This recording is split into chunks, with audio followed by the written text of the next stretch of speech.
morning, ladies and gentlemen, and welcome to Gang Gang Little Newscast. My name is Heidi. We've just received breaking news on information on the Voyager Vasco De Gamma reaching India. We now turn it over to Jacob, who is with De Gamma right now. What did you do on the journey to India? After sailing up the coast of Africa, we took on an Arab navigator who helped us reach the Indian coast of Calicut in May of 1498. After their return to Portugal, the king immediately dispatched another expedition to secure a trading post in Calicut. I had heard about the massacre of those at the trading post, and I immediately sailed for India again in 1502 and attacked Arab Muslim ships I had come across along the way. Did the situation get progressively worse? I mean, it sounds like a battle or war could have broken out at this point of violence. Well, when I arrived there, I had to force the ruler of Calicut to make peace, and that was by burning down his base and killing people. So that was nice. I then headed home and I established trading posts along the East African coast. What happened after you returned? I was granted further privilege and revenue and continued to advise the king on Indian matters. Thank you, De Gamma, for this information and for agreeing to the interview. Want to travel to a different country, don't know what gifts to bring so you can trade with them? We got you here at buygifts.com. We have hats, clothes, spices, lots and lots of spices. More clothes, more spices, more hats, even more spices, all the variety. We have as many assortments of different things that the country you are traveling to would appreciate today. Anything you want, we have. So call us at 721, we're going to India, and then this is sponsored by Vasco De Gamma.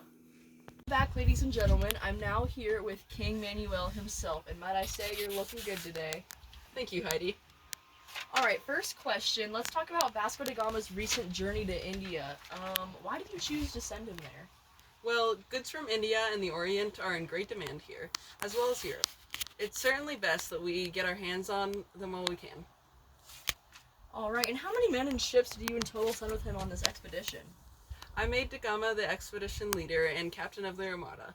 There were 4 ships in total, one being the Sao Gabriel, the ship that De Gamma captained, Sao Rafael, Barrio, and one ship that we didn't name since it was a supply ship. There were 170 men that were sent with him. Alright, and was there a real plan for how getting to India? Was there any plan at all? Well, the plan was to go around the continent of Africa and to reach India from there. Alright, and what led you to give Vasco Da Gama the title Dom? Well, it had taken him 2 years just to reach India. Once there, he had some struggles with his Samaria Malvarak Raja, as they were unimpressed with Vasco Da Gama, with what he had brought to them, which included clothes, hats, corals, sugar, oils, and much more. India's main issue with us was that we didn't offer silver and gold to them. But all in all, he deserves the title Dom because the cargo brought back was valued at more than 60 times than the expedition cost me.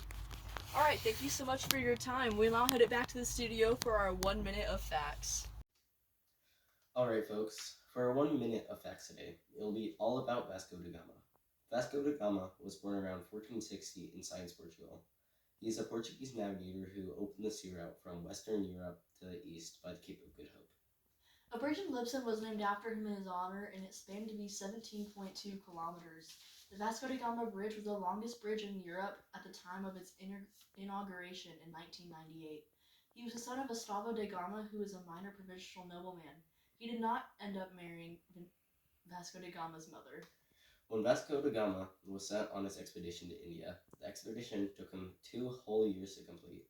Him and his fleet departed from Lisbon on the 8th of July, 1497, and reached India on the 20th of May, 1498. When Vasco da Gama was in India, the Muslims were heated at the fact that they could have a competitor in the trade region. The relationship with the Zamorin and da Gama was rough from the beginning, though, because da Gama refused to pay the routine custom duties. He then left India in August of 1498 and arrived in Maldini in January 1499. Half the men, unfortunately, died returning from the voyage. From there, only 2 ships sailed back to Europe, and they finally reached Lisbon on the 10th of July, 1499. After 20 years at home, in in 1524. He was nominated as Portuguese viceroy in India and sent to deal with the mounting corruption among the Portuguese authorities there. He then arrived in Cochin. Sorry, we must conclude our 1 minute of facts as I have just received tragic news that Vasco da Gama is dead. He fell ill and died, and it says his body will be taken back to Portugal for burial. Very tragic news indeed. I think we will end on that note for Gang Will Newscast News today.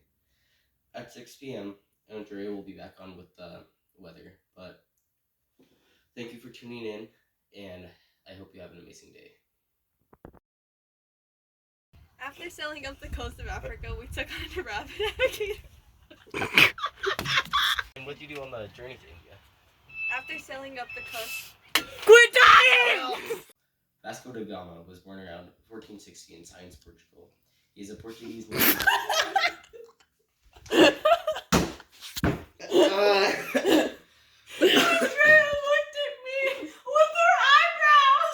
da Gama was born around 1460 in Sines, Portugal. He's a Portuguese. Bro, you're out of the newscast.